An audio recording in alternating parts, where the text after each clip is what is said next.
วัสดีครับลุงจันทร์ครั ค่ะ บ สวัสดีค่ะอาจารย์ วันนี้นี่เป็นไม้ที่ดีเนาะเจอลุงจันทร์พอดีเลยนะครับเพราะผมได้ลงหลายมือแล้วว่าได้สัมภาษณ์ให้น้องไปตุย ค่ะ เป็นดวงห้อง เป็นไปเฮ็ดงานเพิ่นมากก็สิได้โทร เนาะโอ้โหคือเห็นหน้าเด้ ค่ะ เห็นหน้าก็สิเข้ามื้อนี้ก็ได้เขาไม่รู้เรื่องธรรมดาเป็นได้ลุงจันทร์เขาว่าวัน บอกว่าว่านมาเขา คือเขายิงวะ เก้าไม่วิ่งเก้ามันเป็น วิ่ง หก เก้า โอ้โห มันเป็นหก วิ่ง ว่า เก้ามัน กลั เป็ บ นหก มาดีกันยังว่าเก้าอันนี้เก้าก็หกงานเลย ถูกเนาะเราพยายามผมมีเก่าประเด็นของเราพี่น้องมันเป็นของผูกัน งาน เด็กเล่ามันมากลับหัวสิ กับมาดี วิ่งไปบนห้าแปด เอาว่ามึงมาแรกนี่วิ่งแปดนะบน มีกดแปด งาน ขบวน นี่ห้าแปดหกแปดเก้าแปด 58 68 98 ห้าหกมันเป็นเก้าอีกนะ เรียกร่าง เลขล่างนี่วิ่งเจ็ด งานวิ่งเกต สองเจ็ดสี่เจ็ดหกเจ็ด 2เกต4เกต6เกต เจ้ามาสี่เจ็ดกับหกแปดน่ะ 4เกต68เนาะ งาน เราเรียกมีนาลงทุนลงลูกกันไอ้วันนี้เนาะมันตีกับ ค่ะมันเป็นให้สองคู่ บน2คู่ บนหกแปดล่างที่เจ็ด แสดงกันเลยว่าไรนะบน3ล่าง3 แมน มื้อนี้วันอังคารนี่เนาะวันแล้วก็วันจันทร์อังคารโอ้ยมันแม่นนี่สนุกเอาเงินน่ะเด็กเล่าไม่ออกดูค่ะออกซุมื้อเลย มันคือว่านั่นแหละออกดูแลมันก็สับสนคือกัน ออกตัวเก่าอยู่นี่แหละเรียก เอา กัน เล เลย ย เล่าไปสั่น เนาะห้องเจ็ดนี่ออกดูค่ะ แล้วมันมาเด็กเก่าๆเด้ เออ มันเที่ยวข้องเก่าเด็กเล่าบอกเลย เหมือนเลขรัฐบาลไทยเจ็ดศูนย์ซื้อบักหลายบาทมันออกวันจันทร์เลขเล่านะว่าแต่เฮาเอา ก็ ที่ เลย มั ว่าน ออกมัน เด็กเก่าซื้อดอกออกไปว่างก้อนมาซื้อดอกไว้ เออ ระวังเลย เออ มันออกเลยที่เรา เล่าเด็กเก่าเด็กเล่าเนี่ยมันเป็นเหล็กเที่ยวทางเก่าตัว เออ คำเที่ยวทางมางาม แม่น เหล็กงามซื้อลงไปจะว่าถือเลย เออ หาเหล็กขี้ไรมันก็ต้องมาเดี๋ยวได้70เอาแล้วหญิงสินะ60ถึง เอาดีค่ะเจ็ดศูนย์นะ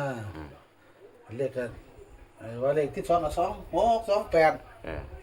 เออ 2 3 2 4สิแม่เอา3บ่ค่อยเที่ยวในปีนี้ บ่2 4ก็บ่ได้บ่ค่อย สอ เห็ ง นเนาะ สี่ก็หน่อย ทีนี้อยากเที่ยวสูงยังไง28 เออ 27 26ไปซั่นน่ะ สองห้าเออ แม่นสังเกตดิไอ้พวกเก่งสถิตินี่เขาเจ้าสิเขาจ้องเห็นไงครับเขาจะเทียบจับตัวลงเลยนะสังเกตพวกเพิ่นเก่งอันสถิติทั้งหลักเลขรายวันเลขคำนวณแม่นนี่อย่างอาจารย์สมัยนี่เลขสังเกตเลขร้อยมีแต่เลขเก่าๆเด้ เพราะว่ามันแนวให้เราจับจุดได้แล้ว แม่น เฮาก็ยังไม่กับ ไม่ เด็ก รู้กัน เรา เนาะ อยู่เออ โอ้อาจารย์สมัยเราบอกว่า20 ปี เออ ผมน่ะ เพิ่นว่าเบิ่งมันออกวันจันทร์เพิ่นสิจับทางใดกันสิวางสิ เพิ่นสิบอกแล้วว่าเฮ็ดมา20 ปีเลขลาวนี่อยู่มือแล้วนะแต่ว่าไทยเนี่ยโอ้ว่าสมมุติ แต่ ว่า ไทยเพิ่นบ่เฮ็ดนี่ตะลา แต่ลาวนะครับ เพิ่นว่าถ้ามันออกวันจันทร์คือว่ามันมาหลักในนั่นใดนี่เพิ่นจับทางใดว่าแต่มันออกวันจันทร์ก่อนนะ วันจันทร์ อันนี้เฮามันก็เฮ็ดปีกว่าจัง ครับ มันก็เลยว่าหั่นเลยจับจุดได้ปานใด ดูเลยเนาะ อืม เดี๋ยวเคยทำมาดูห้อง แม่น เดี๋ยวพาพี่พาน้องเว้ยดอกมาเอา มื้อที่เพิ่นว่าเมียฝรั่ง06นำตัวละหมื่นมันออก07ได้ล่ะนุ่ง ตัวเหลืองเราพี่เด้ ว่าเขาเจ้าก็ได้อยู่เด้ ได้ตัวเพราะว่าของเพิ่นมันมี07 เขาซื้อนำ แล้ว เพิ่ ก็ น มีอย่างอีก เขาเด้ค่ะ 07แล้วของเขาไป06กันว่า แล้วเพิ่นวิ่ง0กับ7อีก ได้ทั้งจับครูได้ทั้งนั้น วิ่ง ได้ทั้งอาจารย์ทำไมได้ทั้งอาจารย์สายด่วนเพิ่น เมียฝรั่ง มีฝรั่งเนาะก็ถือว่าคัดอยู่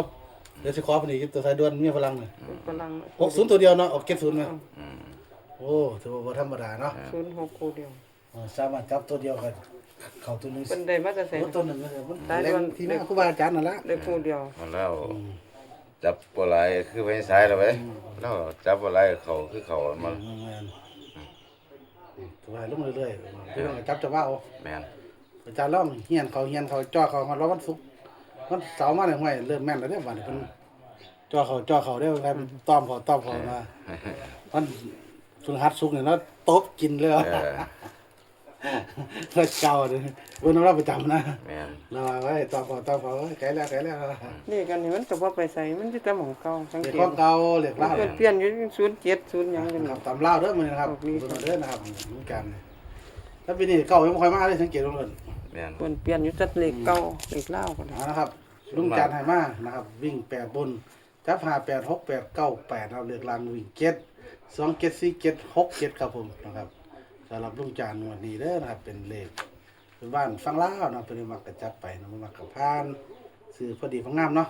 แม่น ค่ะ ลุงจานแล้วก็ซื้อประหยัดด้วยกันละหมดละ1,000 2,000ซื้อ ดูประหยัดประกันหัดประหยัดเลยมัน1,000 2,000จะว่าบ่ประหยัดจังซั่นเลย เดี๋ยวเป็นหลังมาลุงเนาะ ไม่วันหาลอตเตอรี่6ใบพุ่นน่ะ เออ งวดใดงวดนี้ วันว่าหั่นล่ะ ก็หลายใบคัน ถือจักใบบ่ล่ะบ่ถือมันก็บ่สวัสดิ์สิถือง่ายๆนะแต่สองตัวท้ายก็ยังยาก ครับผมค่อยเป็นค่อยไปเนาะลุงจันก็พยายามคำนวณให้เรื่อยๆดอกฝึกซ้อมมือไป เดี๋ยวกำลังจับทางอยู่ เสียทางอยู่ กำลังจับทางอยู่ ก็ให้จับไว้ไหม เพราะว่ามันดอกดูๆมันก็มีโอกาสจับทางได้นั่นล่ะ ก็ให้จับไว้เพราะว่ามันเนาะ อืม ให้ลุงจันเลยไปส่งให้เขาก็ส่งให้เจ้าไปนะ อันใด ก็ส่งสูตรเด็ดให้เจ้าไป บ่เลย ท่านส่ง เออ ไปส่งให้ก็ลืมอีกทั้งเดียวเดี๋ยวเราไปลุงจันแล้วสิมื้อหนึง อ่า ต้องดูได้ตำรามาด้วยไป เอามาใส่กัน เป็น ช่ว เล ง ขกำลังวัน ฮะ กำลังวันสิ ว่าตำรามันน่ะตำราเหล็กเล่านี่แหละว่าเลยเฮ็ดซุ่มมาปีหนึ่งผู้เดียวเนาะ เอาดิ ช่วงนั้นแม่นซะนายช่วงนั้น เนียน ว่าได้เฮ็ดซื้อสมือว่าสนใจเอาเลย คือบ่เฮ็ดได้ คือมันบ่มันไหม เฮ็ดแล้วมาลงจ้ะ ว่าแต่เจ้าจะไปสังเกตเลยเจะเห็นไหมมาช่วงข่อยเล่าเนี่ยข่อยสิวงเลยผู้ใดยังไม่เกณฑ์เนี่ยข่อยเห็นเราตัวใดวงข่อยวงปุ๊บเขาปังเลยเพราะว่ายังพอเขาจับนะเขาจับสถิติมันน่ะนะ มาจะตีย้อนหลัง เขาจะย้อนหลังเด้อพวกคนมันก็ค้านเพราะว่าเรียกว่าแต่ข่อยสิเว้าได้แต่ว่าเรียกเล่าเที่ยวทางเก่าหน่อย มันก็บ่ไกลเด้อ ครับ 6 7 6ก็ว่าว่างใดแมันบ่ล่ะก็มา6 7อีก แม่น เปลี่ยนอยู่แต่ของเก่าเบิ่งแล้ว ของเก่าเดี๋ยวล่า ชุดเก็ดชุดเก่านี่ออก แต่ก็บอกให้คือเก่าเด้ เออ ทุกปีมากก็อยากเป็นหน้าใหม่เยอะแล้วก็ใกล้กันล่ะเลขกุ้มเก่าล่ะ แต่ว่าปีนี้สังเกต7แลนดี กินแล้วนี่บ่ แม่น 3 แล้วก็3ก็ยังโดนๆ7กับ6 8บ่ 7กับ6นี่8ก็มา เออ ไล่หลัง ครับเขาร้อนๆนั่นทีเดียวนะ เก้านี่โดน นะครับอันนี้ดีนะครับศูนย์เนี่ยเที่ยวเดียวช่วงนี้ ศูนย์ก็ติดอันดับอยู่ศูนย์นี่ ช่วงนี้ไม่แห้ง อันนี้ศูนย์เข้าตลอดเนาะ ครับ มันจะศูนย์กับศูนย์ ศูนย์ไปเพราะอะไรไม่ได้พี่น้อง เออ ไปทราบมาเลยได้ไปขี่คุยยังไงโชว์ๆกันหวานทุกคนครับ มันมาแรง วิ่ง8บนนะครับหา8 6 8 9 8นะครับวิ่ง7นะครับ2 7 4 7 6 7นะครับเน้นที่6 8ครับ4 7ของลูกจานนะครับขอบคุณหลายที่ทั้งปันทั้งดีให้พี่น้องเอฟซีทางช่องเด้อนะครับขอบคุณหลายนะครับที่ฟังสวัสดีครับ สวัสดีค่ะ